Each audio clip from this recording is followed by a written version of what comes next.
and then how you can weave really pretty bracelets on the loom.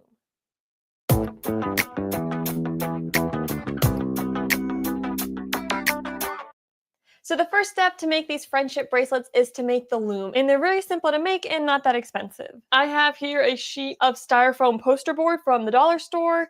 I got this at Dollar Tree. It was a huge sheet for just $1, but it's just a foam sheet like this. So it's got a little bit of thickness to it, and it's just a big poster board. So we're going to make our loom out of the foam poster board. And the loom is basically just a circle with some notches and a hole in the center. So we're going to use a compass to make a circle. The size of your circle isn't super important, but I'm going to make mine be 4 inches across. So I'm just opening up my compass to the width of 2 inches, and that'll give me a 4-inch circle. Once I've got my compass size, I'm going to trace out a circle on my poster board. And then we're also going to cut a hole out of the center. The hole in the center I'm going to make about 1 inch wide, so I'm going to shrink my compass down to a 1/2 inch width, and that'll give me an approximately 1 inch center circle. Once we have our 2 circles traced out, we're going to cut them out. To cut this out, you can use scissors or a craft knife like an X-Acto knife or a razor blade. I couldn't find my X-Acto knife. I think that would be the easiest, but I'm going to use the razor blade and the scissors to cut mine out. Of course, if you're using a razor blade or an X-Acto knife, be very careful that you do not hurt yourself. If you are using a razor blade, it's a good idea to put something underneath your project so you don't damage your work surface when you're cutting. And last of all, your circle does not have to be perfect. It does not have to be pretty. So just get it cut out and you'll be good to go.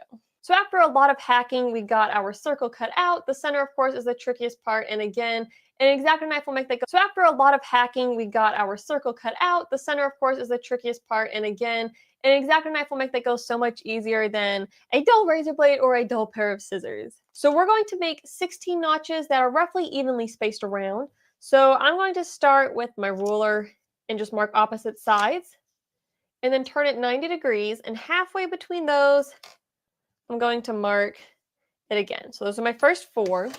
Then for my next 4 notches, I'm going to go halfway between 2 of my previous notches, and then halfway between the other 2. And this again is super imprecise. It's just kind of rough.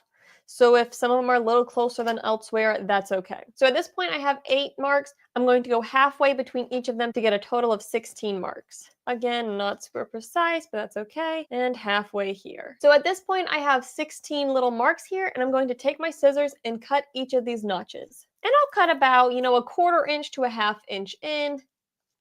Right about there looks pretty good. And notch it all the way around.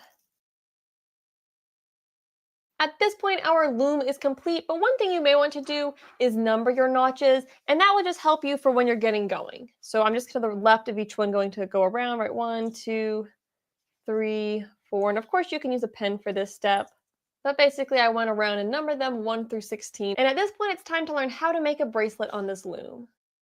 Why is Amazon paying me $63,000 a month? Well, I didn't make this kind of money selling yoga mats and toasters, and I damn sure wasn't talking my friends into buying vitamins and juices. I did it with a free app that's probably already on your phone, and that app is the Kindle.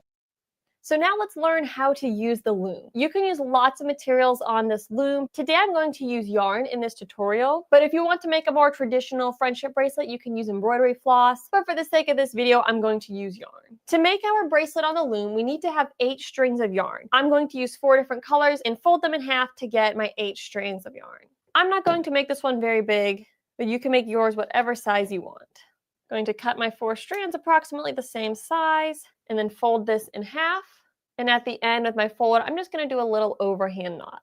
So I've ended up creating this bundle that has 8 strands here. And in my case, I have 2 of each color. So now we can put it onto our loom. We're going to take our knotted end and stick it through the hole. And then our tail ends will be on this front side with the numbers. And now we're going to put our strands of yarn into different spaces. So I'm going to put a strand into notch 1, a strand into notch 2, a strand into notch 5, a strand into notch 6, a strand into notch 9, and a strand into notch 10, and last of all, a strand into notch 13 and a strand into notch 14. The actual notch number that it goes into isn't super important. You just want to have it so you have 2 together at the top, 2 together on the right, 2 together on the bottom, 2 together on the left, and at least 1 space in between each of your sets of strands. One other thing I will mention is there's lots of different ways to arrange this to get different color patterns in your finished bracelet. I'm just doing kind of a repeating pattern around. So now it's time to start weaving, and it's very simple to weave on this loom.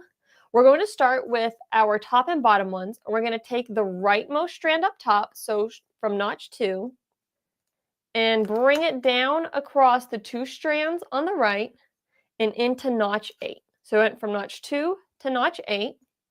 And then from the bottom 2 pair, we're going to take the leftmost one, so this is what's in notch 10, and bring it up across these 2 strands on the left into notch 16. So we took the one that was on the right up top and brought it to the right on the bottom, and the one on the left on the bottom and brought it to the left on the top. Then we're going to rotate 90 degrees. So we're now looking at our other pair, and we're going to repeat the same process. We're going to take the right one on the top and cross it down to the right on the bottom. So that means we're taking strand from number 6 and moving it down to notch 12. So that was the right on top to the right on the bottom. And then we're taking the strand from notch 14 and moving it up to notch 4. So that's the strand on the left bottom, and we're crossing it up to the left on the top. And then repeat, rotate 90 degrees, top right to bottom right, so that's 9 to 15, bottom left to top left, so that's notch 1 to 7. Rotate 90 degrees, top right strand, cross it down to the bottom right, so that was 13 to 3 in that case. Bottom left strand, move it up to the top left, so that was 5 to 11. Rotate 90 degrees, top right, 16, to bottom right, number 6. Bottom left, which is number 8 in this case, to top left, which is 14. Rotate 90 degrees, top right, cross it down to the bottom right. Bottom left, cross it up to the top left. So again, the numbers aren't super important. The numbers are just a way to kind of as you get going. But the important idea is we always take the top right strand across to the bottom right and the bottom left strand up to the top left and then rotate 90 degrees. And then repeat, top right to the bottom right, bottom left to the top left, rotate 90 degrees. Now let's say you set the project down and then you come back to it later and you think, okay, I'm going to do top right to bottom right, top left to bottom left, but how do I know if I'm dealing with these two or if I'm dealing with these two? Well, the way you can tell is see how the blue is on top of these ones to the left and the right? That tells us we just crossed this blue from the top down. Rotate. Top right to bottom right. Down here might get tangled, so be sure to stop every so often and untangle them so you don't end up with a big knot. But we just keep repeating this process until our bracelet is as long as we want it.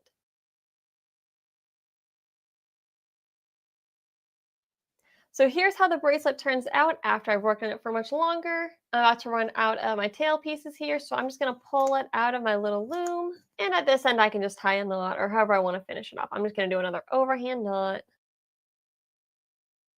And if I want, I can trim this end to all be the same length. But we end up with this really pretty, really cool bracelet that's kind of like a woven cord.